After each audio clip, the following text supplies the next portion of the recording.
We played 100 Days of Stardew Valley with the ultimate goal of perfection, but we activated the shared money setting, causing chaos throughout. Will we complete our 3 big goals for these first 100 days by completing the community center, earning over 1 million gold, and creating a beautiful looking farm? Or will we fail before we've even got close? Let's go find out. Leaving the mundane office life behind, we headed to Fumble Farm, a standard farm which was left to us by some random old guy claiming to be our granddad. Not a bad result. Robin and Mayor Lewis introduced us to the farm, which hadn't particularly aged well over the years, and that was it. They left it to us, along with a nice care package containing 15 parsnips each. As day 1 of spring started, we exited our cabins, quickly stumbling upon each other for the first time, with my character instilling some strange tension among the group. Who's this, eh? Hey guys!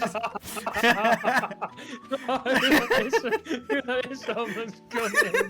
Oh, that is disgusting. What is that? We spent day 1 planting our 60 parsnips and watering them, heading to Pierre's shop where the first introduction of shared money came into play. We then met the local villagers, foraged for some plants, and got into trouble for raiding bins. We ended day 1 by clearing up some of the farm, crafting our first chests, and planting what we purchased from Pierre's. A quick side note if you were wondering, we've added some subtle UI mods which are on screen now. Nothing to change the gameplay experience, but just to enhance it. So with that out of the way, let's head to day 2. Day 2 was an action-packed one. We received letters inviting us to Old Willie's shop, so we woke up, watered our crops, and raced straight down towards the beach, collecting a bamboo pole from Willie. So we decided to bin the bamboo pole, opting for the training rod for better XP. And that was it. The addiction had commenced. We fished from morning to afternoon and afternoon to evening. We headed home. However, having heard rumours about a certain skill at level 5 fishing, we decided to hold on to our fish for now, apart from Matt. So we hauled our fish back home, stored them away, and headed to bed, ending day 2. Day 3 brought the first rain to the valley, and with a quick browse at the wiki, we learnt of the catfish, which can only be caught during rainfall, but does bring some juicy profits, which would help us towards our 3 goals for the video. So without needing to water our crops, we ignored everyone in town, opting to head to the river and fish. But no catfish came. Hours passed until we made our first fumble of the video. Training rod can only catch basic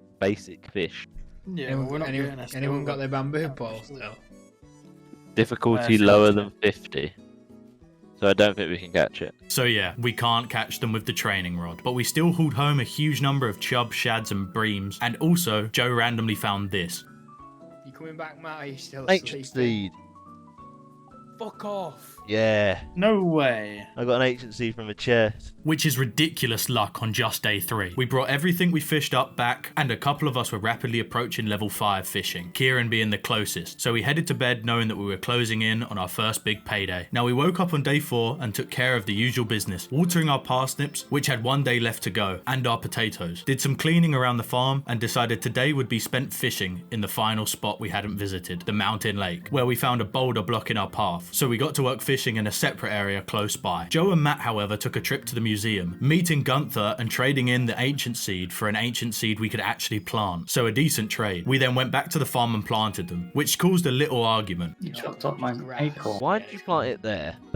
That's genuinely annoyed me, Matt. That's where my acorn was. I don't care, I mined it up for a reason. With that out of the way, I stopped fishing and grabbed my seed, followed by Kieran, and that brought about more awkward ancient seeds being planted. So we went to bed a little annoyed at one another. We awoke on day 5 with a mission and a plan, but not before harvesting and selling every parsnip but the gold ones, and a single normal one. You see, we'd been solely fishing for the first 4 days with a touch of foraging, and had mostly hit level 3 and 4, with Kieran being the closest to level 5, unlocking us higher profit margins. So we sent him to the beach and sentenced him to fish until he hits level 5. I quickly popped to the travelling cart, but she wasn't selling much we could afford. Shortly following this, me and Joe headed to the mines. If you're wondering where Matt is for the majority of this day, he bumped into Mayor Lewis, who spent his whole day showing Matt around the abandoned community centre, which didn't appear to be entirely abandoned. Joe's insane luck streak continued, dropping all the way to floor 20 with myself alongside him. Joe managed to find a wooden club, discarding his rusty old sword. Following this though, Joe managed to reach floor 24 and passed out at 2 AM, with the rest of us having headed back early. Kieran was 1 or 2 fish from level 5 and Matt had a slight headache from Mayor Lewis's voice. We did make 2,000 gold from the crops, which was good, gaining some basic farming levels with combat and mining levels coming along. Day 6 was more of the same but with a united front. Kieran raced off early, but it was the right call, quickly grabbing level 5 fishing. He then returned and headed to the mines. Speaking of the mines, we had our second fumble of the day. Matt didn't see the elevator, so while he was mining on floor 1, me and Joe were quickly approaching floor 30. I was getting low on energy, so we subbed Kieran in. And with that that extra help, we were able to break through to floor 40, reaching the iron floors, meaning we now had a source of iron and copper, crucial for our plan to get sprinklers soon. Shortly after floor 40, they headed back, allowing Kieran to grab the Fisher perk for 25% extra profit on all fish sales. Day 7 was time for an upgrade in organisation. Up to this point, we all had our own chests by our own cabins, but Kieran changed this by organising all the shit we had collected in just 1 week here, which was a lot, including this wedding veil, into communal chests. Me, Joe and Matt spent the rest of the day doing various tasks, harvesting our potatoes, keeping one but selling the rest, and visiting the travelling merchant, to no avail yet again. We then opted to do some fishing, trying to get level 5 ourselves, and some foraging and exploring the valley, speaking to the villagers. Back at base, Kieran had organised the chests and also replanted 60 parsnips, leaving us with 8 gold. Hold on, go back. Did he just do what I think he did? So he bought them, sold them by accident, and then rebought them. Great. After his error, he threw the fish collection into the shipping bin and we headed to bed, earning a cool 11,000 gold overnight, which was huge for the looming egg festival on day 13, which, just foreshadowing, is about to control our lives for the foreseeable future. Now with our pockets full, we knew day 13 was approaching. If you weren't sure, we wanted to make enough money to buy strawberry seeds, each costing 100 gold, but they would be very profitable for us. We also didn't want to have to water them every day, so we needed iron and copper to make basic sprinklers. Knowing this would set our farm up for success down the line, we split into 2 teams. Kieran and Matt were headed to the mines, rotating between copper and iron floors, grabbing what they could, and myself and Joe would fish, generating as much money as we could. We also had rain today, so we made up for the earlier blunder by catching as many catfish as we could, earning a decent profit and collecting a good amount of resources to end the day. Day 9 was more of the same, except we swapped places. Kieran was fishing, Joe and myself were mining. The only difference today was Matt had received a letter from the wizard a few days back, so he headed off to his tower, which triggered a strange series of events. He took some of this magic potion, tripping his way through the cutscene, but apparently could now speak to these little things known as Junimos in the community centre. So not a bad day for Matt. We spent the remainder of the day mining, fishing, and smelting ores, watering our crops and ending the day with a load of momentum, money, and resources. Sadly, day 10 is where everyone started to turn against me, but to start the day we got a cat,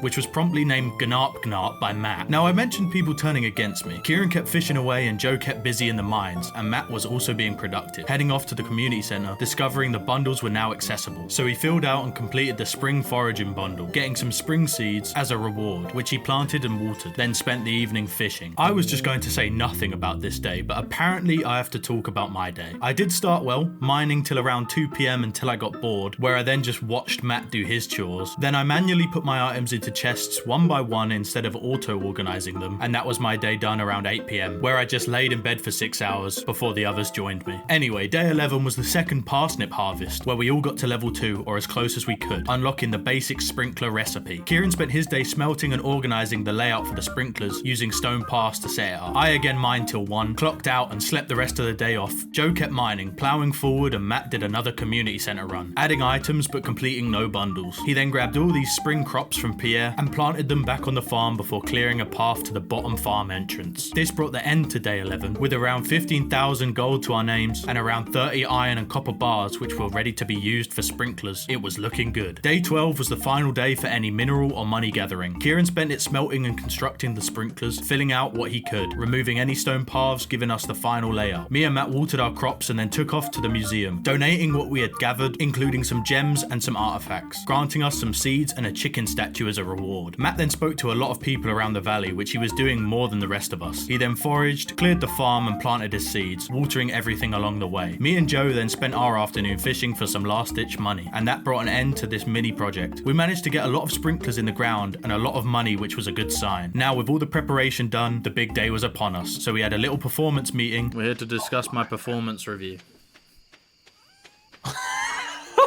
I'm going to bed. Deciding I needed to wear the wedding veil for team morale, and with that issue closed, we headed to bed. The big day has come. We had been busting our gut for today. Well, I had spent 90% of my time wandering around, but the team was ready. Bright and early prior to the festival, we decided to water the area around the sprinklers and hoe the ground, reducing the pressure for later. With the egg festival beginning, we finished the land preparation and raced off to town for our first festival on Fumble Farm. With festivals comes opportunities to acquire new items, but for us, it was a chance to actually meet meet people for the first time. With that done, Matt purchased 160 strawberries. We didn't count our sprinklers, so we just made a calculated guess, meaning now it was time for the egg race. A grueling competition separating boys from men, and with pride on the line, we took our positions. And off we went, sprinting corner to corner, scouring the course, shoving Jazz into a tree and Abigail into a bin. Someone was going to come out on top, but who? Yeah. No. How many did you get? I 10. 10? What? Joe won, crushing the closest 6 eggs with his massive 10, earning a straw hat and bragging rights for the next year. We returned to the farm and planted our strawberries before heading to bed. It still pisses me off. Following on from that, day 14 was a bit of a nothing day. We had been working hard with the goal of sprinklers and money. That was it. So when day 14 hit, we had nothing in sight for now. So as usual, we watered the crops and then looked at our beautiful strawberries. The travelling merchant did come into town, but that yielded nothing useful again, as well as the Queen of Sauce made her second appearance, teaching us a new recipe for cooking. It was also Hayley's birthday today, so we raced over with daffodils, forming a strange queue outside her bedroom. Joe then arrived later to grab a daffodil off Kieran, but he ate it right in front of him. What goes around comes around. Other than that, Joe returned Robin's lost axe, and Kieran, Joe and Matt planted 50 more parsnips, adding some extra sprinklers to the setup, as we attempted to hunt down the 5 gold quality parsnips we needed for the community centre. And with that, day 14 came to a close. Day 15 brought salmon berries to the farm, which Joe took in his stride, spending the majority of the day gathering them and also chopping plenty of wood, specifically looking to fund the 300 wood bridge project down at the beach and any other future projects. I spent a lot of my day roleplay walking around the valley, but when I was being productive, I joined Kieran in dropping down to a very respectable floor 62 in the mines before running low on energy and coming back home. Matt decided to run some more items into the community centre, dropping off a carp, cauliflower, bullhead, winter root and a yam before deciding to fish by this lake for the remainder of his day, where he headed to bed with the fish still in his pockets, where he was joined by the rest of us to end the day. Day 16 began with us watering the remaining crops not covered by the sprinklers. When me and Matt finished watering them, we set off fishing for the rest of the day. Joe did another repeat of day 15, except staying on the farm for the majority of the day, cycling between his bed and cutting down trees, cleaning up the farm as he went, which left Kieran, who continued to drop down the mines, sadly only dropping to a pitiful floor 65 before taking care of some tasks he'd put off, including visiting the community centre for the first time, completing some quest goals, and gathering salmon berries, which took up most of his evening. We all returned, heading to bed, where I hit level 5 fishing, earning a nice 1500 gold, and Matt hit level 4, where he kept holding this amethyst close to his person. I wonder what that was for. Day 17 began with a harvest of our spring seeds planted earlier, giving us some much needed foraging XP, as it was hard to come by. No! We kept some for energy and sold the remaining ones. Now, Joe was being a boring prick again. He spent most of his day chopping down trees. Thankfully, he did leave the farm today, which is better, raiding nearby bins and visiting the beach, stumbling upon Linus on his way home, also raiding the bins. I returned Robin's full-flossed axe, which happens a lot apparently. Then I joined Kieran in further attempts to drop down floors in the mines, where we made much better progress. Dropping down to floor 70, Kieran found this strange monster book. Then we ploughed down to floor 75 before time became an issue, so we turned around to go home. Matt, however, fished from dusk till dawn, getting halfway to level 5, but he wasn't there yet at the end of day 17. Day 18 was a big day for the community centre. We had our next parsnip harvest, where we managed to get to the magical number of 5 gold parsnips, ticking a big milestone off for spring. Then for Kieran, it was another day in the mines, cruising down to floor 80, unlocking the gold floors, which was another big step. He then took his leave, spending his day picking some salmon berries before tripping with the wizard. But for the rest of us, it was a day for fishing. But first, a quick pit stop at Pierre's to restock our parsnips, where me and Joe indulged in a large backpack upgrade. Matt started fishing in the river, hunting down some catfish and an array of various fish before joining me and Joe at the beach for the main attraction, eels. They were needed for the community centre and other things later on. We spent our day catching as many as we could. With Matt ending his day hitting level 5 fishing, we joined a dazed Kieran back at the farm, ending a big day, earning a nice 4,500 gold. Day 19 started with Joe entering the wizard's tower, followed by myself. We stumbled out, stopping by the travelling merchant to no avail yet again. Kieran quickly went into Pierre's to buy the large backpack upgrade alongside Matt. However, before Matt could leave, a commotion started between Pierre and Morris, the manager of JojaMart. This commotion took up the majority of his morning, in which me, Joe and Kieran used this time, and the remainder of the day, to drop down the floors in the mines. We had a superb day, managing to gather plenty of ores, grabbing the obsidian edge on floor 90, a huge upgrade in combat, and proceeding to drop down to floor 95, just short of 100, but we were out of time, so we headed home. Matt managed to pass out, as on his way home, he was stopped by Linus raiding the bins yet again. It's strange how when we do it, it's harmless, but when he does, everyone kicks up a fuss. But the game's the game, and that brought the end to this day. Day 20 was time to spend some more money. Since we had all got our first backpack upgrade now, I decided to place my pickaxe into Clint's, spending 2,000 gold on the copper upgrade, as we were quickly approaching the bottom of the mines. Speaking of, I raced straight over, joining up with Joe and Kieran. We quickly hit the century of the floors, dropping down to floor 100, where our first star drop was acquired, reminding us of various things. Matt joined us to grab his star drop, and with the 4 of us together, we pressed forth, dropping floor by floor, making huge progress. And with time and energy running out, I had to eat something. Did you eat a red mushroom and it got rid of your energy and you passed out? Yeah.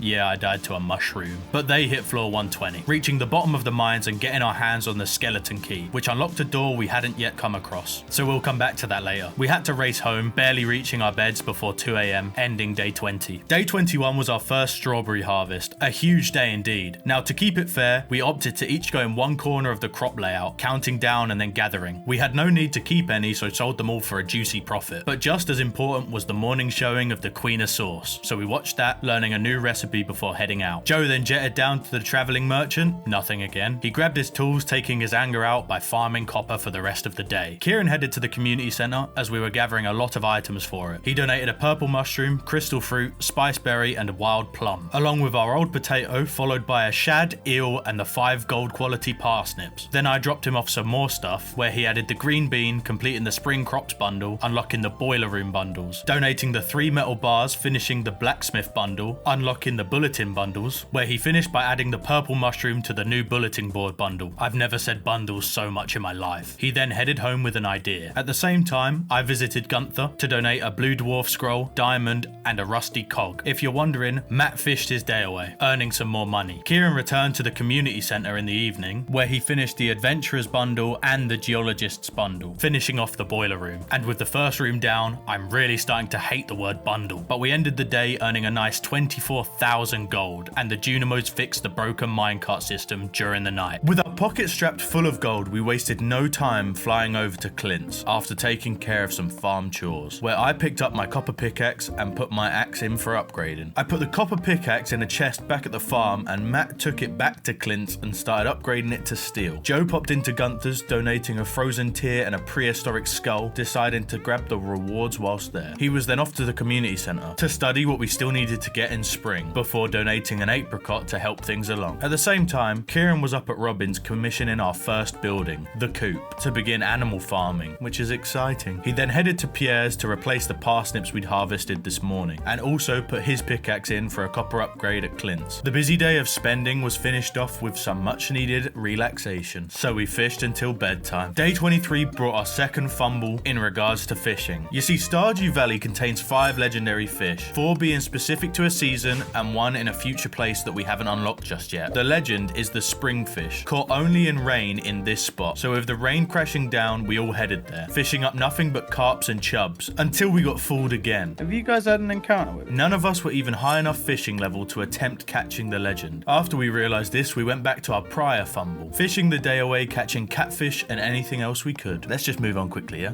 The 24th of spring, or the day of the flower dance, a festival where you can ask a partner to dance if you have enough hearts, which we didn't. So when we entered and spoke to everyone, buying a rare crow from the store, the chance of a dance looked slim. So Joe and Kieran took their spots in the back to avoid embarrassment, and then me and Matt took centre stage. Look at the losers not dancing, eh? Lol.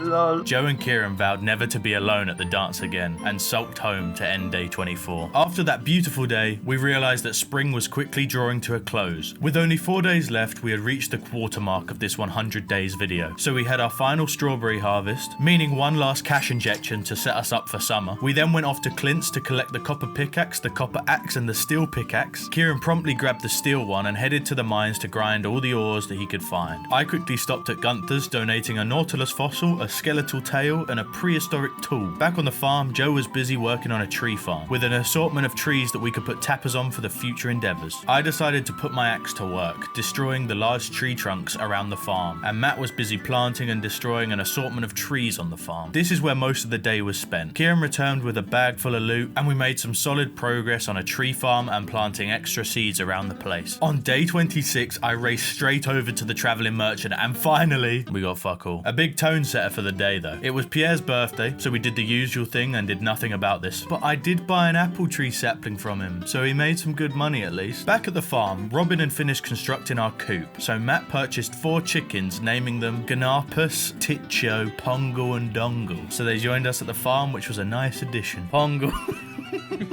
Having finished the tree farm, Joe spent his day smelting ores in order to expand our sprinkler empire. A little bit of subtle foreshadowing, but this is child's play compared to what's to come. But the expansion added more opportunity for profits. I helped by adding some scarecrows and planting the apple tree sapling I purchased earlier, leaving Kieran to continue his pattern of mining ores dusk until dawn to fund this sprinkler expansion. This carried on into day 27, so if you're ever wondering, he's probably in there grinding ores, chasing down as much profit as physically possible. He did pop out to give Emily a birthday present, in which we all managed to get there at the same time, which was a touch awkward.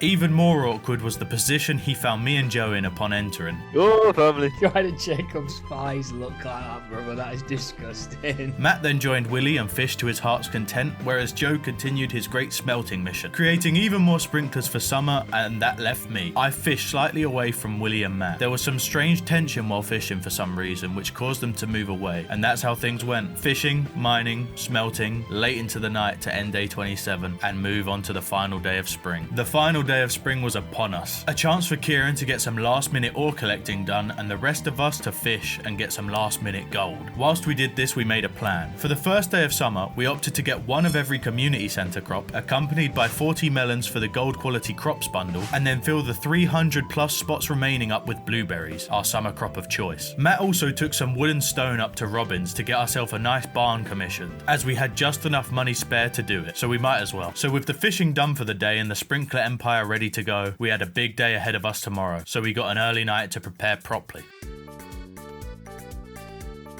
We awoke on the first day of summer in a stressed mode, rushing quickly to hoe and water all of our sprinkler spots. Kieran jetted off to Pierre's as soon as it opened to purchase the 14 melon seeds, taking our total to 40, and also a tomato, red pepper, and 305 blueberry seeds, which definitely hurt the collective finances of the group for the time being. We worked through to the evening, adding extra sprinklers to accompany our 4 starfruit seeds we earned from the museum, and soon after, it was complete. Our newly upgraded crop area housing over 350 spaces. This is a huge upgrade in earning potential. You'd think we'd take this moment to start completing other goals, but we kinda just admired our handiwork to kickstart summer on Fumble Farm. After admiring our handiwork some more, me and Matt took off early to the secret woods in search of a wood skip and some hardwood, which I managed to snag both fairly quickly. Matt wasn't as lucky. Kieran also spent his day fishing at the ocean, managing to haul in a decent amount of fish. But it was Joe who made significant progress today, foraging and delivering a sweet pea alongside a grate to the summer foraging bundle, completing it and earning some summer seeds. Then I dropped off the wood skip I'd caught, and that was it for a fairly slow day 30. Matt then felt in the giving mood, so rushed off early on day 31, dropping off a fiddlehead fern to the community centre. Back at the farm, the new barn was finished and we were once again yearning for expansion, this time with the quality sprinkler, which requires 1 iron, 1 gold and 1 refined quartz bar to craft. So we sent Kieran down to the mines once again to reset floors 40 and 80 over and over again, collecting the resources we'd need, whilst myself, Joe and Matt all fished to fund the future crop purchases. Joe fished by Leah's hut, I fished up and dropped off a ghost fish to the community centre, and Matt spent all day wrestling with the crimson fish down at the beach, which was the legendary summer fish, but he couldn't quite reel it in. I was off to Robin's on the morning of day 32 with a bag full of loot and some money to commission a silo, because now we had 2 sets of animals to look after. As with a quick visit to Marnie's, we were now the proud carers of Megatron and Blitzcrank, the cows. We dropped off some birthday presents to Jazz. Kieran again was subjected to spending his days gathering materials for the expansion project. I dropped off an anchor to Gunther and a copper pickaxe to Clint before once again sitting at this table and doing nothing for the rest of the day. Joe and Matt decided to fish together by Leah's hut, and alongside Kieran, they managed to bring in a decent profit and haul of resources. Not a bad team effort all around, especially from me, I'd say. It was Matt's mum as the highlight of day 33, dropping off some pink cake for the whole team to enjoy. Of course, Kieran wasn't allowed any of his as he was off to the mines again, so we enjoyed enjoyed ours before spending our whole day together. Literally all we did was fish from this pier, but that was it for day 33. Day 34 was the rematch for Matt as he raced straight over to the correct pier this time, with the crimson fish on his mind, but we'll come back to him a little later. Kieran did something other than mine today, which was shocking. He dropped a copper axe off at Clint's, then only mined for a fraction of the day, opting to fish by the mountain lake for some sturgeons. I mean, it's nice to see him change it up. Meanwhile, I visited the passing train, getting some decent loot before collecting my copper pickaxe from Clint's and cracking open some geodes, making some decent donations to the museum. Meanwhile, with his steel axe in hand, Joe was clearing the farm today, as well as deforesting as much of the valley as he could manage, hitting level 5 foraging in the process. Back to Matt then, who got nowhere near. So he abandoned the rematch to catch sturgeon instead, but somehow hauled in a dinosaur egg instead. Oh, I got Jewels of the Sea.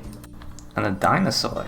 That's a mythical pull, bro. You need to put that shit in the museum. Which was some more fucking ridiculous luck. And that capped off a very productive day around the farm, with Joe ending the day opting for the more wood as his chosen skill. Day 35 brought rain down to the valley. Joe raced off to the traveling merchant and we actually got it. The red cabbage that we'd need to complete the community center in 100 days. So he bought it and wasted no time at all racing up to drop it off into the bundle. Also grabbing his steel pickaxe. A great start to the day. I carried this momentum on, chopping down some trees early in the day before joining the others at the ocean, where we would hunt down the red snapper, a specific rainfish needed for a bundle. Some of us having a bit more luck than others, but we managed to catch a fair few along with some other fish. I then decided to tackle the crimson fish that Matt had been defeated by a few days back. Bowing out at 6 PM before the death of the day, close to passing out, Kieran swept in and managed to reel it in before using a farm totem to get home. Was it worth it? Absolutely. I raced straight off on day 36 to donate a rare disc, a bone flute, a fire quartz and a topaz to Gunther's museum, receiving some more rewards for the farm to claim, before dropping my pickaxe in for its iron upgrade, and then capping this off by commissioning the construction of a big coop by Robin, probably my most productive stretch so far. We all then visited Gus at his saloon as it was his birthday, doing our usual daffodil gift train before Joe and Matt fished by Willie's shop, but it was time for my rematch with the crimson fish. I didn't get it, move on. Over the last few days though, our ancient fruits had begun to give us harvests, which was huge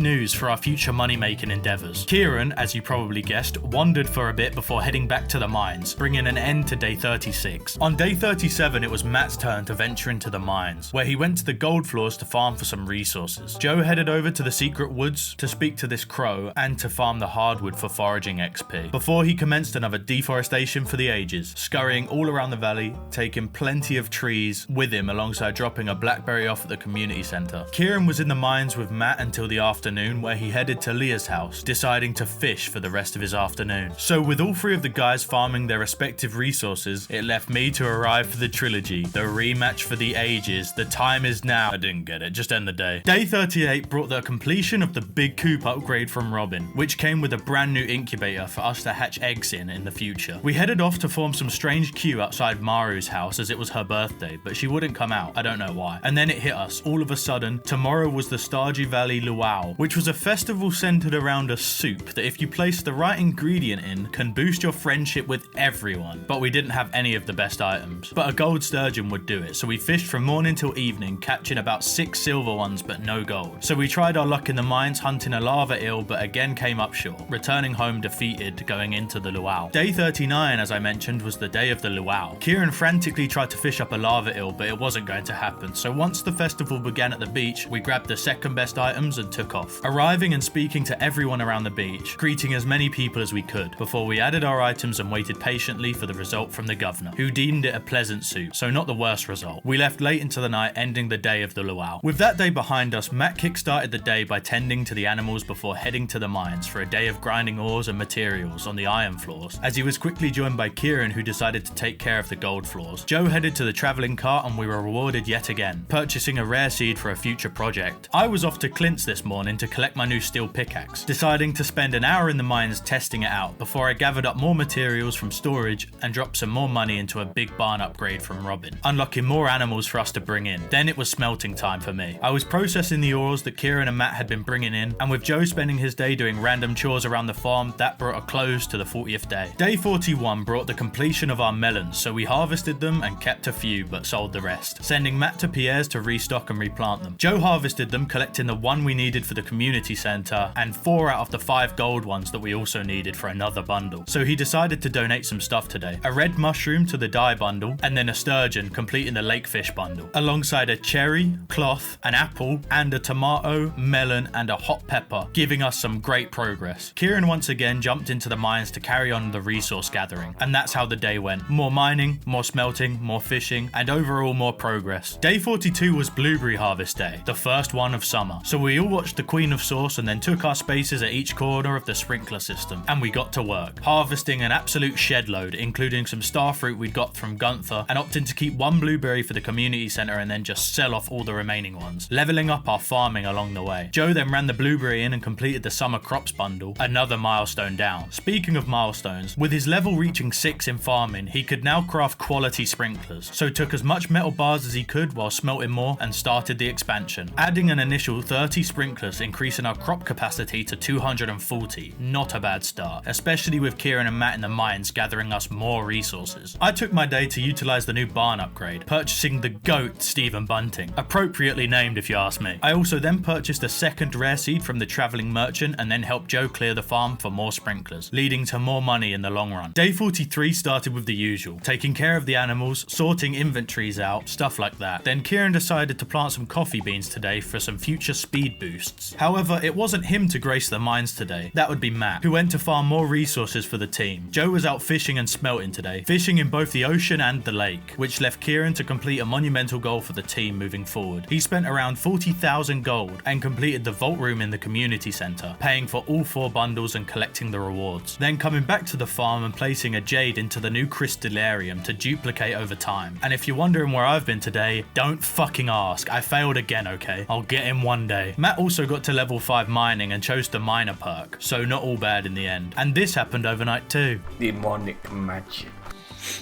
With shit luck today, we opted against riding the bus this morning, and it was initially looking like a return to form from Kieran as he headed straight towards the mines, grinding the different floors, but with the rain falling, he decided to fish instead by the mountains, and that's how the day ended up panning out. More of an errand running day. Matt was running around chopping trees and returning to smelt in between. Joe was smelting and mining, trying to increase our sprinkler empire, and once again that left me, and I headed straight for it. Minutes turned to hours, and as my energy ticked over to exhaustion, it was another fail, so I limped back home and did some chores around the farm to end day 44. We awoke on day 45 with a strange icon promising green rain tomorrow, and also a message about a halibut frenzy on the beach. So me and Kieran headed over there for it to promptly end 20 minutes into us arriving. Fuck off, that lasted about 2 seconds. Matt, however, spent his morning waiting for Sam, who he had barely spoken to, so just creepily moved from couch to couch, waiting to give him a birthday present. But he got it done and then joined us fishing. And around midday, myself and Matt moved over to the pier to try for the crimson fish another time. And on his first true day, he caught it and I failed again.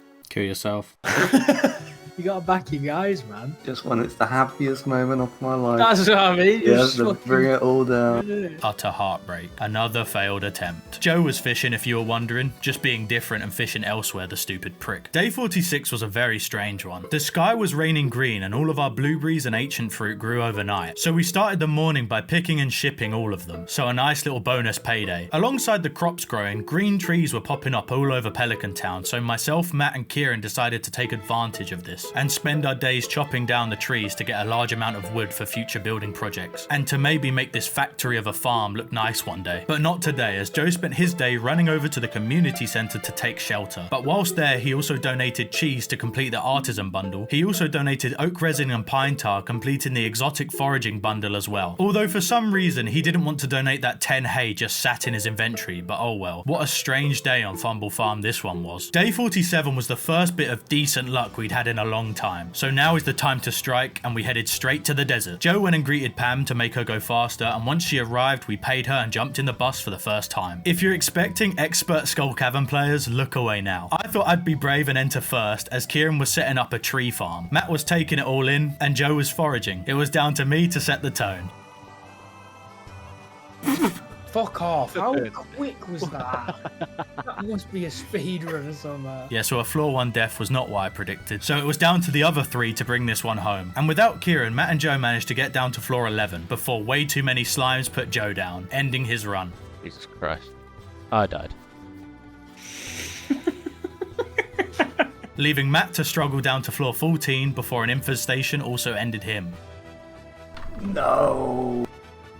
There were too many flying snakes. By the way, Kieran the little twat was still out making his tree farm, then dipped his nose onto floor 1, saw 3 enemies and just came home. Not the debut Skull Cavern run any of us were expecting. We crawled into bed, but at least Harvey got paid, right? Previously, as he made it home yesterday, Kieran was able to add an extra 20 sprinklers to our empire, adding an extra 160 crop spots for us to plant, so I kinda let him off. Especially as my focus was elsewhere today, being the annual trout derby. Another test of skill with this fisherman offering 10 prizes, 1 for each ticket exchanged with him. The tickets are found attached to random rainbow trouts, so it was every man for himself. We fished all day from morning to sundown, only needing 10 tickets over 2 days for a maximum prize. And as 2 AM neared, we had to at least claim the first prize of a tent, allowing us to sleep before passing out. We ended day 1 of the trout derby with the scores on the screen now. Out of the 10 tickets needed, Kieran had 3, I had 4, Matt had 6, joined also by Joe on 6. So plenty of work to do going into day 2 of the annual trout derby. The second day, nothing much else to say. We fished and kept fishing, and we weren't leaving until we had 10 tickets that we all individually needed. Matt struck first blood, getting 10 and claiming his wealth of prizes. Then Joe struck, also getting to 10 tickets shortly after, and with a huge effort they both stuck around to help Kieran across the line, but I just fell short. Not a bad first trout derby for us all in the end, as we headed to bed. Day 50 was another big payday. Having all the fish to sell from the trout derby alongside the blueberry harvest, we got to work harvesting and selling that and all the other items, before I headed off to Gunther's to donate a prehistoric tibia, a dwarf scroll to complete our set of 4, along with elvish jewelry and a chewing stick. Then for the 4 of us, it was mainly farm chores. We set up the sprinklers with some scarecrows and rarecrows we'd collected. Myself and Matt set up these note blocks around the farm, and we could now speak to the dwarf in the mines due to the scrolls. So with it being his birthday, we gave him gifts, and finally we could buy bombs for future Skull Cavern runs. So we polished the day off with more farm work, and then headed to bed, earning a humble 83,000 gold. 83. We were entering the final stretch of summer. With a lot of new sprinklers, we were now in a position where we needed to save up a lot of money to pay for the cranberries and pumpkins come fall. So Matt and myself went fishing. Obviously, I was still hunting the crimson fish. Joe dropped off a maple syrup and an oak resin to the community centre before heading to the mines to reset floors and grind for materials. Kieran was giving Haley gifts more frequently these days before he spent most of his day calculating how much money we'd need and how many crop spaces we had for fall. And after days of failed attempts, I finally got him. Finally. So I celebrated by doing nothing for the rest of the day. I'm not joking. Day 52 was Willie's birthday, so we celebrated by donating a cockle, completing the crab pot bundle, and gaining 3 crab pots as a reward. And then on his way back through town, Matt spotted Penny and George having a frosty encounter. Kieran was smelting for last minute sprinklers until he was sent down to Marnie's to purchase a duck. He called it so we had to rename it later on to his disagreement. I decided to spend my day going to watch the train come through town, yielding a few decent rewards, but nothing special, before I went on a foraging and chopping spree. Joe was once again tackling the mines, gathering mainly iron and coal, once again for the production of sprinklers. The goal of creating a beautiful farm was drifting away quickly from our vision, day by day as the factory-like design was coming to fruition. So with some extra smelting, day 52 drew to a close. Day 53 started with us harvesting the melons, giving us some extra farming XP levels as well as the 5 gold quality ones needed for the community centre. So not a bad start to the day. Today we had a new member join the farm. Oh my god, something's hatched in there. The dinosaur egg we incubated a while back had hatched, so whilst me, Joe and Kieran raced off to the Skull Caverns to avenge our last run, Matt was pondering about the name of the dinosaur, settling on Pipplop. He then dropped off a hot pepper to George for his knee before finally joining us in the Skull Caverns. We were making a slightly better account of ourselves, dealing with an infested floor on floor 3 before reaching floor 10, leading to the first casualty, myself yet again. And then on floor 18, Joe met his end too, joined by Matt on the same floor, just buying Kieran enough time to escape. I mean, it was a slightly better showing overall. Back on the farm, Kieran crafted 35 more quality sprinklers and expanded the empire before we headed to bed, battered and bruised. Day 54 was a nice pick-me-up, starting with the blueberry harvest, the final one of summer, so we picked them all and sent them to the shipping bin to fund our full crop project. Then Matt took himself down to Leah's hut, doing some foraging before he invited himself inside to have a conversation with her, promptly leaving to head straight to Abigail's to play some games with her. Ladies man. Back on the farm, we did one of the stupidest things we'd done yet. Kieran's fault on this one. To attempt to save us a job come full first, he bought a shit ton of wheat and spent the entire day planting it, only to realise it won't grow in time to scythe and plant all the full crops. So is this pointless? arguably making the job harder. So we crawled into bed, this time our egos bruised, well actually just Kieran's, the fucking idiot. Day 55 was the penultimate day of summer, and not much at all was really needed to be said. We literally all fished in different spots all day, catching what we could to build up a little extra pocket change to buy crops. So we fished and went to bed, earning an extra 5,500 gold, not bad. Here we are then, the final day of summer, a chance to prepare for the hectic season of fall. I know it's not aesthetic, but the farm wasn't looking half bad with all the crops growing, in my opinion anyways. We received letters today, inviting us to a festival called the Dance of the Moonlight Jellies at 10 PM tonight. So we watched the Queen of Sauce, Joe dropped off a large egg at the community centre, and then he went to see the train pass, joined by myself. And today I did my best work, I ran around. But I did help Kieran set up some extra sprinklers and calculate with him. We kinda figured out what we would need, setting up a shopping list for tomorrow, consisting of tons of crops. What a day to be Pierre it would be. Speaking of Kieran, he headed to the secret woods to chop some logs and hardwood, before quickly the evening rolled around and it was time to head to the beach. The Dance of the Moonlight Jelly signifies a calm before the storm, so we spoke to the villagers before standing on the pier and reflecting on the first half of our year, the failures and the successes along the way, and with that the jellyfishes danced the evening away, taking us from summer into the fall. To kickstart, we employed a similar strategy. When Pierre's opened, Kieran purchased an absolute shit ton, totaling to 50 pumpkins, 1 eggplant, 1 corn, 4 rare seeds we'd collected throughout the year, and over 1,000 cranberry seeds. Insanity. And the 3 of us would begin hoeing and watering the land, before he would return and distribute the crops. And then it was just a race against time to get everything planted, so we got to it. We opted to leave some of the wheat in the ground for the community centre, making surprisingly quick progress. I was sent to Robbins to commission a big barn upgrade, returning quickly to help the boys finish the job. And after tons of food was consumed and a lot of wheat dug up, we planted the last crops and managed to get over 1,000 crops down in one day, so we crawled into bed to end the first day of fall. Day 2 of fall started with a quick check of the farm, filling in any spots we managed to miss, adding some extra sprinklers for spare crops. Then Matt rushed off into town, running into Lewis and Robin, who were planting a special orders board in the ground, allowing for some extra quests to be taken on, meaning some extra rewards too. So Matt accepted the community cleanup quest, which tasked us with fishing up some trash for Linus. Today was also the birthday of Penny, so we all queued up again to give her as many emeralds as we could. Matt dropped off a hazelnut into the community centre, and then I followed this by dropping off a large egg, and then Kieran followed this by dropping off a common mushroom, completing the full foraging bundle. And to cap off one of our all-time most productive days on Fumble Farm, Matt decided to catch the legendary fish, the angler, followed by Kieran right at the death of the day. Yeah, I'm leaving it for another day.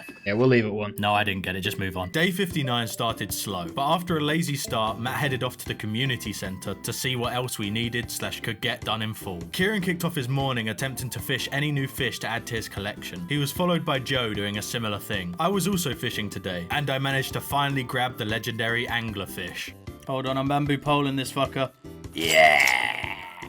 Joe also got it too, which meant we all had managed to catch it. Joe then headed to the desert to catch and donate a sandfish to the community centre, completing a bundle. Matt then ended the day by donating 3 apples to the fodder bundle, and emptying 18 out of 20 pieces of the trash needed for the community quest. Matt was off bright and early to complete the community cleanup quest, granting us some money, which was nice. Alongside him, Joe was off to a fast start, donating a duck egg to the community centre, completing another bundle. The 2 of them then exchanged their tickets for prizes at Lewis's house, before Joe headed to Gunther's to donate a dinosaur egg to the collection. Me and Kieran were spending our day by Willie's shop, fishing by the ocean to catch fish we needed for our collections in full, both of us catching plenty. Then Kieran and Joe spent the remainder of the day replenishing our ores in the mines from the sprinkler expansion. Matt spent it fishing around the valley, and come on, you know I did fuck all this evening, opting for an early night. Day 61 began with the usual chores of caring for the animals, then I was off to the travelling car, which delivered again. We snagged a rabbit's foot for 3,000 gold, meaning we wouldn't have to get one in year 1, and we could wait until we had more money later, which was huge. I then made a huge investment, spending 16,000 gold on a pig, and after Joe wouldn't let me name it after his mum, Snoinky was brought to the farm. Joe was once again off to the mines, grinding for ores and combat XP. Kieran dropped a gift off to Haley before joining Joe in the mines for the day, looking for gold specifically. Matt, being a good citizen, gave Elliot a birthday present before spending his day fishing by the ocean, and I spent my whole day fishing in the desert, trying to add every fish I could to my collection. Rain fell over the valley on day 62, prompting us to head towards the mines to fish, specifically looking for the rain-only fish found in fall, like walleye. Whilst me, Matt and Kieran were doing this, Joe raced over to the community centre to drop off 10 pieces of wheat, completing the fodder bundle, giving us a radiator for our animals, crucial for winter. He then visited Pierre's to plant some extra pumpkins and then joined us fishing, and that's how the day went. Kieran went into the mines for a bit, but mainly spent it fishing, until Joe and myself peeled away to donate an eggplant that had grown and the walleye, which completed yet another bundle for us to end day 62. Matt's day 63 began with an encounter with Elliot at his cabin, where the two shared a deep conversation. Then he went and met Willie, who showed him the rock had cleared at the mines, and he gifted him and the rest of us a copper pan in order for us to pan for resources. And then on his whistle-stop tour of the valley, he saw Linus skinny dipping by the mines. Strange guy. Meanwhile, the travelling merchant rewarded us yet again, this time with a truffle, meaning we didn't need to buy that pig, typical. But we bought it and I ran up to the community centre to donate it, before spending my day in the mines, where I was joined by Kieran in the evening. Meanwhile, Joe had grabbed our geodes and with the help of Clint, spent his afternoon crushing geodes for potential artifacts. After a few runs, he was able to donate Erenite, Obsidian, a dwarf gadget, and marble to the museum, before he returned to Clint's and repeated the cycle, this time donating a ghost crystal, malachite, a petrified slime, a thunder egg, celestine, sandstone, and slate. What a shift from Joe. And he spent his evening doing farm chores to round out day 63. Day 64 brought the growth to a lot of our cranberries. However, we opted to wait an extra day in order to harvest all the cranberries at the same time. So myself and Matt took off to the desert early to pan for some ores and also fish up whatever we could find. And then Joe and Kieran joined and it was all about the skull caverns. We fought harder than our previous attempts, making it down to floor 14 before racing home. Not very deep, I'll admit, but at least there were no embarrassing deaths, and we brought home some decent loot. It was finally time for the morning of day 65, Cranberry Day. With all the ores, coal, and money invested, it was time to harvest a huge field of crops. So we all took our positions at each corner and got to work. After 4 hours of pure harvesting, with a lot of level ups and an absolute shit ton of cranberries, we piled them all into the shipping bin and felt pride in our work. Then with our tails up, we headed again to the skull caverns, and it was looking absolutely wonderful. We were dropping floors rapidly, until floor 21, where in about 30 seconds our whole team was decimated by these fucking pricks.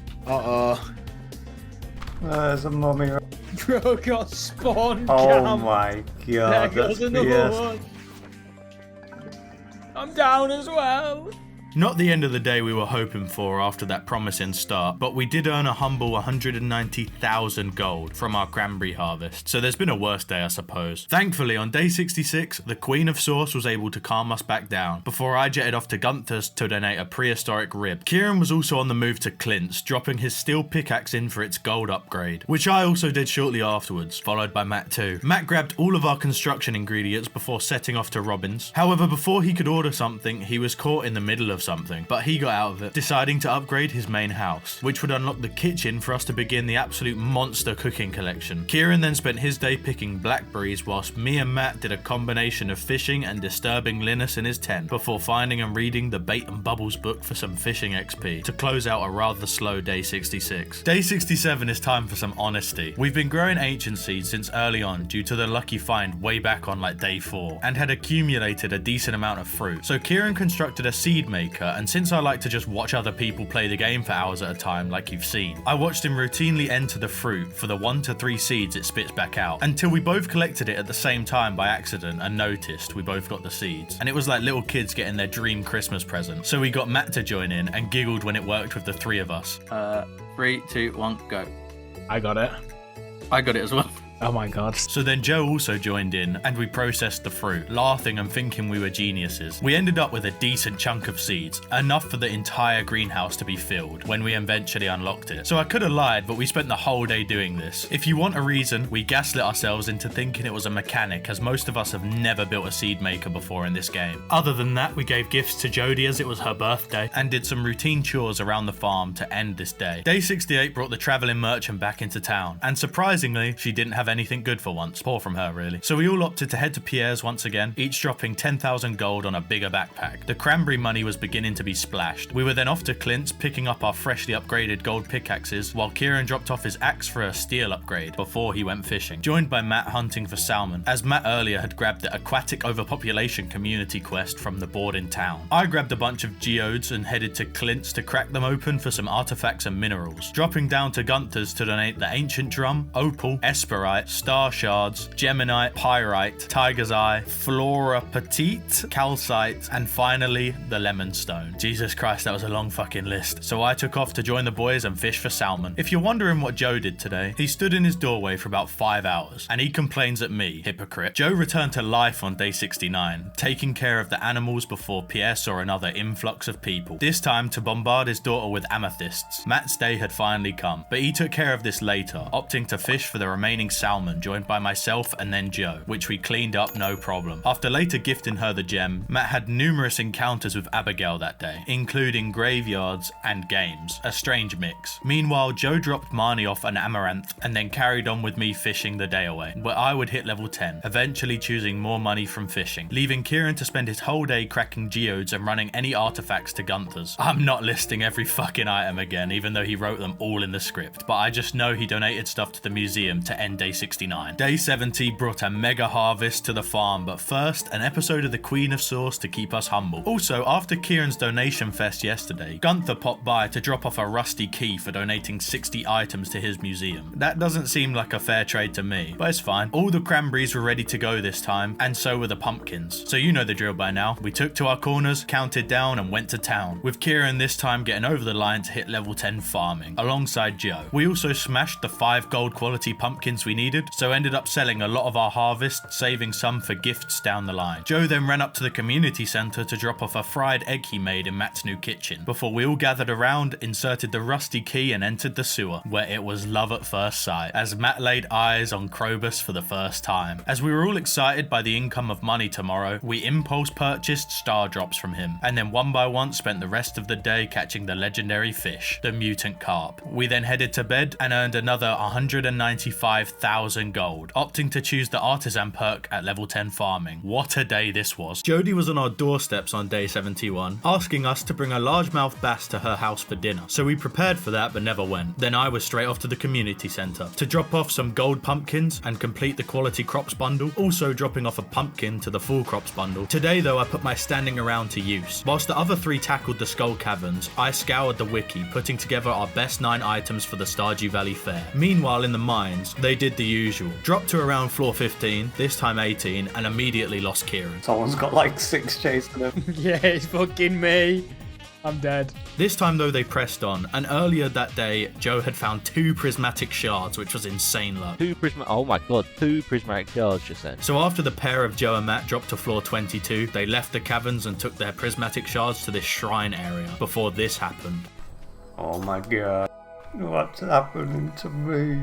And they both acquired the Galaxy Sword, a very powerful weapon, so we headed to bed feeling successful. And to add to this, the bundle Joe completed allowed us to unlock the greenhouse, thanks to the Junimos. Day 72 brought the day of the Stardew Valley Fair, so after admiring our new greenhouse, we took off to the fair. I set up a beautiful display, containing mostly fish but some gems, wine, and mushrooms. And then when Lewis gave it a look, he declared us the winner over Pierre's shocking display, which came in second. Then it was on to gambling. We played games for tokens, which we could then gamble to make more, which after enough trial and error allowed us to buy mainly the star drop alongside some other items before we returned home, ending another amazing festival. Day 73 brought some luck to the valley, so with the newly crafted bombs on Kieran, me and Joe joined him in the skull caverns. Meanwhile, Matt had to play peacemaker between the dwarf and Krobus before joining Alex and Haley in a conversation. Meanwhile, with the addition of bombs and some spicy eels to our roster of equipment, we descended the floors much quicker, and Joe's new sword was definitely helping with the enemies, this time finding a good combination of holes allowing us to drop much further, alongside some ladders. Quickly breaking our record and passing floor 25, completing Mr. Key's quest. We kept pressing forward, gathering as much loot as we could along the way, eventually making it to floor 50 before bailing out and heading home, closing out day 73. Day 74 we saw that luck was once again on our side, so we brushed Marnie's birthday aside to dive back into the skull caverns, quickly restocking on bombs before we entered. Even with his new galaxy sword, Matt traded traded with an enemy to die on floor 24. Not his favourite place, the Skull Caverns, so we pressed on without him, gathering some more gems and ores, dropping to floor 44. So a day on par with yesterday. Well, apart from Matt having a 90% death rate down here. Kieran hit level 10 mining though, opting for more coal as we were going to need it down the line. Day 75 brought us 3/4 of the way through this 100 days. I awoke clutching Mayor Lewis's shorts, which admittedly looked worse than it was, but everyone quickly forgot about that incident as it was another cranberry harvest day, so we did the usual. We went to our corners, harvested all the crops and then shipped the majority of them. Joe then took off to the community centre, completing the Enchanter's bundle by dropping off the missing pomegranate. I took a trip to Gunther's to drop off a dried starfish. Luckily for me that was it, so I gave Lewis's shorts back before also heading to the community centre, where I dropped off a duck feather I'd found in the morning whilst doing animal chores, and this completed the dye bundle for us. Joe then made the first steps to our future wealth empire by crafting some kegs, opting to use the fruit cave as a temporary place to keep them for now. Before we get to Kieran, Matt spent his day giving out gifts and completing quests before him and Caroline drank some tea, which wiped him out for a while. Kieran spent his day doing another big thing for the future, placing down iridium sprinklers and filling the greenhouse with ancient fruit, which Joe helped to water to close out an action-packed day. Now an issue had cropped up that put the whole video in jeopardy. We had made a mistake and it was a big one. We forgot to plant a poppy in the summer, which we needed to finish the community centre in this 100 days. This old bent one.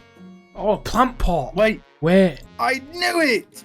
We can do it! We can do it! We can do it! So we desperately tried to grow one, but nothing was working. Sunflower, fairy rose. Hold on, let me check the wiki. So for now, we relied on the travelling merchant Gambit. With the bad luck, it was more farm chores today. Kieran expanded the furnace area and smelted as much as he could. Joe put his axe in for a copper upgrade alongside Matt, however he went for his steel axe upgrade. And then the rest of the day was spent by us all doing random chores, mainly completing little quests that we'd built up over time. So it involved a lot of gift giving and a lot of weird cutscenes. Day 77 brought a decent amount of luck, so with any excuse for a Skull Cavern run, Joe raced off to speed up Pam while we did the chores around the farm. This time, with it being Sunday, Kieran grabbed our excess of jade and traded for 40 staircases, which he used to plough us all the way down to floor 41, allowing the rest of us to join him and grab any important resources he missed on the way down. He kept jumping down floors where the rest of us joined him, and as we passed floor 70, then 80, then 90, eventually reaching floor 95, agonizingly close to the 100 mark, but we had to dip. We brought home a lot of iridium ore and a lot of other important minerals, so a huge day going into the last week of fall. With the successful trip to the Skull Caverns, we dropped off our loot from yesterday and like addicts, we went straight back. Pam must be making a fortune. Kieran grabbed his galaxy sword using a prismatic shard we found yesterday and we went to work, trying to utilize the good luck to our advantage once again. Without any staircases, we had to go at it with bombs only, causing me to die on floor 36. They then got down to floor 43, but a prehistoric floor halted their progression for a while, so they got down to floor 46 before they had to give it up. Still a decent day though. Matt stayed back due to his death recently, opting to fish, chop trees, and grab new community quests to close out day 78. With the night bringing a strong windstorm, fuck knows what that does, we woke up, took care of the usual chores, then Matt constructed 8 bait makers, which would give us 4 to 5 deluxe bait per day per machine, so a great investment. With the influx of cash over fall, we took to some upgrades. Myself, Joe and Kieran headed to Clint's, all purchasing iridium pickaxe upgrades for an eye-watering 25,000 gold each. The spending continued as we purchased some iridium rods from Willy, maxing out our fishing potential. I then headed to the mines to catch a lava eel. Joe and Matt completed the biome balance community quest, and Kieran expanded our crystallarium setup for more jade, before gifting me with the greatest gift I've received yet to round out the day. Face us, face us. Oh my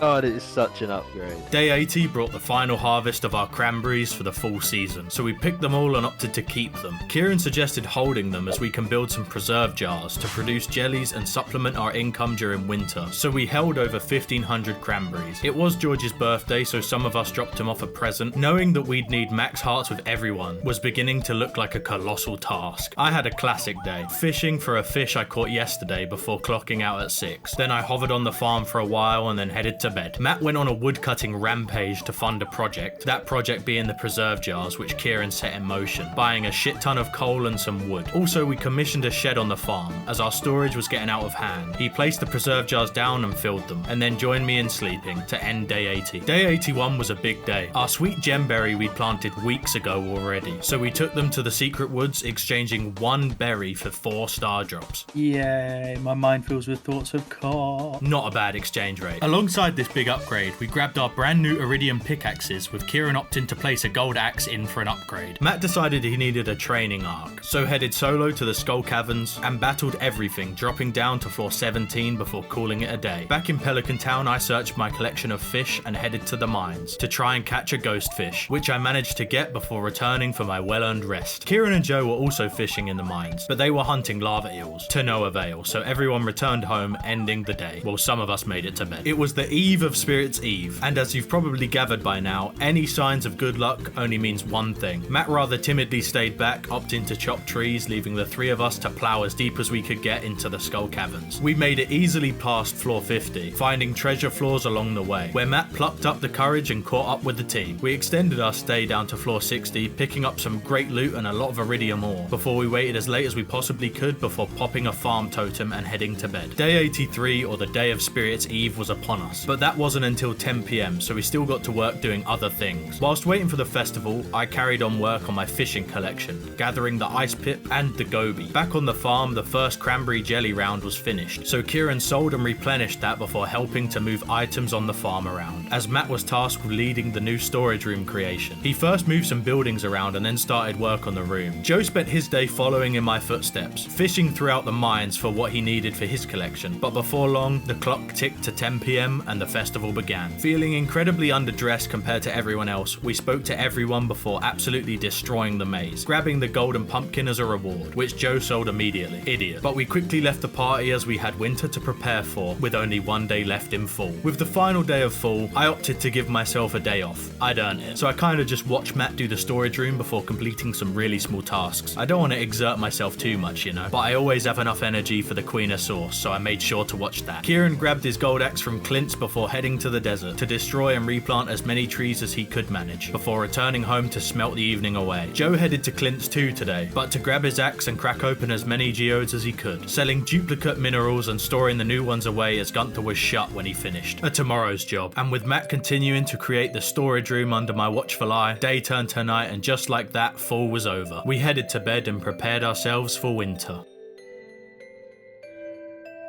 The first day of winter. Most take this as a sign to slow down and maybe make the farm look a bit nicer, but not us. That goal can wait for the 200 days. We stepped out to see no crops, which made us thankful for the cranberry jelly business we'd started to keep the money flowing. Matt had a strange encounter with a Krobus looking figure before he took off. He then found him in this bush where he handed us a magnifying glass for our troubles. Matt then dropped off a birthday gift to the real Krobus. Kieran commissioned his hoe for an upgrade at Clint's before he headed to the desert to chop wood all day. Joe was out foraging, and once he had found what he needed, he donated a crocus and a snow yam, completing the winter foraging bundle. And with that, completed the penultimate room, leaving only the bulletin board and that stupid poppy left. Speaking of which, after working on my fishing collection all day, me and Kieran returned to the greenhouse for one last desperate effort, and just as all hope was lost. Sunflower.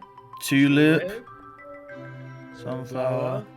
Poppy! With the poppy now growing in our greenhouse, that means that we could complete the community centre just in time before the 100 days ends, as long as we didn't forget to water it. We finished the day by planting some winter seeds before working on the storage shed and then crawling into bed. Day 2 of winter, or day 86, began with Kieran replacing the jellies and selling them off for a nice 16,000 gold injection, before he was off to the desert yet again, chopping, trading and fishing his way around. Matt spent his whole day back at the farm though, spending it working on his storage room, which was progressing as items were beginning to get transferred in. Me and Joe spent the morning and the afternoon fishing by Leah's, working on that fishing collection we needed for perfection, before I headed to the ocean, whereas Joe went to Gunther's to do another artifact run. Time for another big list. He donated Jamborite, Helvite, a fairy stone, Lunarite, Basalt, Granite, a dwarven helmet, Nekoite, or however the fuck you say that, and finally limestone. And our museum was looking beautiful and, more importantly, very nearly complete. So he came back to fish some more before heading to bed, ending the day. It was Linus's birthday today, and Joe, who couldn't give two shits, got straight on Pam's bus and spent his day doing a solo Skull Caverns run to work on his combat XP, dropping to a measly floor 18. Poor Linus. Anyway, we'll leave him to do that. Whilst back at the farm, Kieran was at Robin's commissioning a second shed, intending to fill it with crystallariums to increase jade production, which equals more staircases for the Skull Caverns. ones. He popped over to Clint's to take his new copper hoe and immediately commissioned a steel one, before deciding to give Matt a hand with his storage shed, which after another solid day of work was complete. A huge upgrade moving forwards. That left me. I spent my afternoon clearing the quarry, which we could now access due to the bundles we'd completed, and after clearing some of it, headed into the quarry mineshaft, clearing through it and reaching this statue, claiming the golden scythe as my own, before doing some more clearing and heading home to end day 87. I followed Kieran's blueprint on day 88, taking my hoe to Clint's to upgrade it to copper, before the next installment of my legendary fish story began. The glacier fish is caught here, as you can see, and he's a bit fast, but not fast enough for me, as this time we don't need 3 weeks for me to catch him. Result: Joe once again dipped into the Skull Caverns solo, getting to floor 24, but mainly he was looking for combat XP. And then Matt, with his newfound freedom, took off to the quarry to claim his golden scythe, before joining me in fishing his day away. If you're wondering, Kieran spent his day completing quests he's had overflowing for weeks, so he got his catching up done on day 88. Whenever that luck dice shines bright green, you know what time it is. Armed with plenty of food, bombs, and all 4 of us having galaxy swords, as I claimed mine before heading in, it was Skull Caverns time. We've done this plenty of times now, so I won't bore you with any details. Plenty of holes, infested floors, and iridium later, we made it all the way down to floor 90 without any staircases, collecting a bucket full of loot before we all totemed. Oh wait, go back a sec. Yeah, Matt died again. And due to the time, whilst we just made it to bed, he passed out, a broken man on Harvey's very cold floor. Day 90 was a day back at the farm, so Joe took one of the prismatic shards we acquired yesterday and donated it to Gunther, ticking another one off the list, before stopping in at Clint's to upgrade his axe to gold. Matt finally got his iridium pickaxe upgrade started, and then decided to accept the prismatic jelly quest, which tasked us in hunting a prismatic slime down and killing it for its loot. And after checking the regular mines, I went to clear the quarry some more, popping into the cave, and there it was, so I handed it over to the wizard to finish the quest. Joe took himself to the woods to catch the glacier fish, and surely he couldn't. First try, great, so happy for him. So he and Kieran went to the quarry where they found 2 more golden scythes, making the feeling a little less special when you realise everyone can get one. Matt was found later that evening tripping with Emily, so the ladies' man strikes again to end day 90. Day 91 began with Pierre boasting about new seeds being available at the start of year 2, so after rushing him out the farm, Joe took off to the travelling merchant, passing by the new shed. She didn't have anything we wanted, I just wanted to tell you that the new shed had been finished. But he did then water the poppy, which we all had forgot to do, meaning it would now be ready very close to the end of the first 100 days. But today was Jelly Day, so Kieran sold them and replaced them all before everyone rushed to give Caroline birthday gifts. It was then his turn to try and catch the glacier fish, but it took him more than first try, so I'm quite calm about the situation. To help my own and the team's fishing collections, but mainly my own, I increased our crab pot supply by the beach and then fished alongside them for a while. And then to end the day, Matt tried and failed to catch his own glacier fish, and I'm saying that with a big smile on my face. Not so easy, is it, Matt, huh? Anyway, on to day 92. Day 92 was a chance for us to plant a few seeds we could plant, which consisted of glowberries and winter seeds, so not a lot of options. Joe grabbed the rock rejuvenation quest where we had to give Emily some crystals for some reason. Then at 10 AM it was time for the Festival of Ice, a simple festival where after visiting the shops and speaking to villagers, a fishing contest begins where it's every man for themselves yet again. You get 2 minutes to catch the most fish, with pride on the line, so we began. Matt adopted an unusual tactic and the fish began to flow in. It was incredibly close, but I managed to win this time, catching 6 compared to the closest 5. A great day for me and my favourite festival, and I can't wait to win again next year. Day 93 started with some quick chores. I put my hoe in for its steel upgrade, Matt foraged by the beach, Joe collected gems for Emily, and Kieran, after giving enough, reached 8 hearts with Hayley, so he gave her a bouquet early in the morning. Matt walked into Sebastian's room unannounced, he has a habit of doing that, before picking up his iridium pickaxe from Clint's and chatting the afternoon away with Krobus. After his successful morning now dating Hayley, Kieran dropped a gem off to Emily from Clint. Bit of a weird quest giving a gem from a grown man, but we moved. Keeping his quests completely going, he dropped off a squid to Willy before heading back to the farm to replenish his jellies. I went back to the quarry for some reason, so I gave myself an early night because I earned it. And Joe finished the quest for Emily before heading to bed himself. Slightly good luck washed over the farm, so you know what that means. Skull Caverns time. So we ignored Sebastian's birthday and headed straight there. We ploughed all the way down, but like usual, we lost someone. Kieran ran into a mummy on floor 42 and was sadly lost. And then in the territory of iridium bats, they proved too much for Matt, who died there too, so he spent the rest of his evening with Linus, leaving me and Joe to hit a respectable floor 76 before heading back home. Another decent run. Joe was straight off to the train on day 95, getting a pretty shit haul, but worth the go anyway. Matt then moved the second shed up to the top to start the project before finding out you can paint buildings, making this monstrosity. After his success, he did a victory lap of the minds for the remainder of his day. 2 raccoons had commandeered this tree and were asking for food. They asked me for dried crystal fruit and a powder melon jelly, so I set up the equipment in my house and set off to work, before just walking about for 9 hours, just getting my steps in. Joe then went over to Gunther's, which means I have another list to read out. He donated kyanite, oh, and that's it. And then he spent the rest of his evening foraging. He does nothing for this farm, I tell you that. This left Kieran, who worked all day on his new factory shed, adding over 20 furnaces and filling the remainder of the space with as many crystallariums as he could craft, filling them with a mixture of jade and ruby. The 12th of winter brought good luck, but this time we weren't heading to the Skull Caverns, as the Squid Fest came to town, where the goal is simple. Head to the beach and fish as many squid as possible, over a course of 2 days. Day 1 you need 8 squids to get all the rewards, and day 2 you need 10 to get them all. So we got to work. Kieran got off to a flying start, having 4 before some of us even arrived. And as the hours passed and more fish were caught, it was eventually Kieran at 9 PM to get all 8 and grab the rewards, which included a rare pearl. He was followed by Matt at 11 PM, and then just as all hope looked lost, I hit a buzzer beater to get it done at 1:30 AM and passed out honourably. And Joe only got 5, the loser. Lucky for Joe, there was another day of this, with new rewards, but 10 squids were needed, with us all starting back on 0. And this time things were different. Kieran, with a bit too much confidence, stayed back for a bit, doing the cranberry jelly harvests, and then he got off to a slow start, so a nightmare scenario. I also started pretty terribly alongside Matt, but Joe was flying today, having his 10 by 12 AM, shortly followed by a monumental comeback from me, hitting another buzzer beater at 1:30 AM, and I passed out yet again. Sadly for Kieran, he fished up the 10, just passed out as he caught the 10th squid. And Matt, let's just leave Matt alone. Not a good day for him. So we all either passed out or headed to bed to end the Squid Games. With only 3 days to go, we sold most of the rewards and fish early in the morning. Then Joe grabbed a chest and all of our geodes and went on an absolute tear at Clint's. He stayed there for as long as he could, processing all the geodes, hoping for some artifacts or minerals that we were missing. But the museum was shut by the time he finished, so we won't know until tomorrow. After visiting the quarry and the train, Matt was able to donate to Gunther's and added a trilobite to our collection, before he headed to have another crack at the glacier fish, which he failed. I indulged in the new squid hat I'd won before picking up my steel hoe, before joining Kieran in waiting outside Harvey's clinic to give him a birthday gift. Speaking of Kieran, he traded our jades at the desert trader and then headed back to his shed to smelt. I sat on this chair for a few hours and pondered on the fact that we had 2 days until the 100 and we still hadn't completed all our goals yet. All to play for though. Let's get one of them goals done then. After all the bundles and hours spent donating items, I entered the greenhouse and there it was, the one that nearly got away. Barely hitting the deadline, I raced over to the farmhouse and passed the baton over to Joe, who entered the community centre, placing the final piece of the puzzle, and it was complete. The community centre was finished. Saying goodbye to the Junimos, Joe then headed over to Gunther's, donating a strange doll, barite, mudstone, and dolomite, before finally joining us in the Skull Caverns, where we were chasing another goal. Kieran had 69 staircases from the trader, so we manually pushed our way down to floor 30 before he started to staircase his way down to the bottom. Finding multiple treasure rooms and plenty of iridium, he popped out at floor 103. And when we followed him down, I met a special someone on floor 100, Mr. Key, who I have a feeling is going to be an important character moving forward. So I drank his iridium snake milk, increasing my health just as the night market opened its doors. I bowed out at floor 101 to go visit it, but with the knowledge that the night market was going to be there tomorrow as well, I didn't do too much, as Matt and Joe stayed following the path Kieran laid, picking up ores and gems he missed, because he focused solely on going as deep as he could, reaching floor 164 before having to head home. He was joined by everyone else as we headed to bed on the eve of day 100. Now here we are, day 100, and we kept it incredibly simple. We did some chores around the farm, took it all in. It wasn't quite a beautiful farm in the traditional sense, but we loved it all. So we took a stroll over to the community centre with its new exterior, and at midday, everyone came to enjoy the fruits of our labour. It looked incredible, and for renovating it, we were awarded the Stardew Hero Trophy. But before we could celebrate, Morris entered from Jojamar, and Pierre stood up to him. After some light peer pressure from Matt, this happened. Off he goes. He's gone through the... We've just repaired this. Come on. Fuck.